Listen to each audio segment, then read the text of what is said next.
उद्धव ठाकरे सभा ले रहे हैं उसके ऊपर क्या कहेंगे? मी आपल्याला एवढं सांगू इच्छितो की सर्वसामान्य माणसाच्या कामाच्या बाबतीत ज्या अडचणी, कारण मी रोज सामान्य माणसाच्या संपर्कात असतो आणि त्या माणसाला येणाऱ्या अडचणी फार मोठ्या आहेत आणि मला वाटतं ती माझी प्रायोरिटी आहे, ती प्राथमिकता आहे. त्यामुळे त्या माणसाचं काम करणं माझी जबाबदारी आहे लोकप्रतिनिधी या नात्यानं.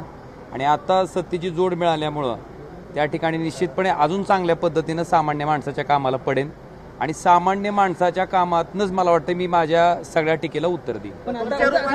तुमच्या रूपाने केंद्रांमध्ये पुन्हा एकदा मराठवाड्याला मंत्री होणं ही माझी प्राथमिकता नाही. मी अतिशय प्रामाणिकपणे कबूल करू इच्छितो की मी सामान्य माणसाच्या कामासाठी, माझ्या मतदारसंघाच्या विकासासाठी, माझ्या मतदारसंघाच्या प्रगतीसाठी, कारण आपण बघितलं धाराशिव जिल्हा हा मागासलेल्या ज्या जिल्ह्याच्या यादीत क्रमांक 3ला आहे, त्या जिल्ह्याचा विकास करण्यासाठी, त्या जिल्ह्यातील सर्वसामान्य लोकांच्या अपेक्षा पूर्ण करण्यासाठी मी त्या ठिकाणी सत्तेच्या बाजूने आलोय.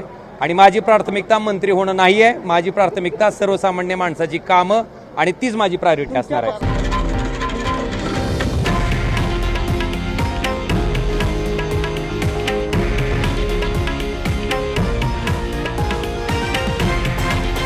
हे आहे देशातील नंबर 1 न्यूज नेटवर्क आणि आपण पाहत आहात TV9 मराठी, एकमेव.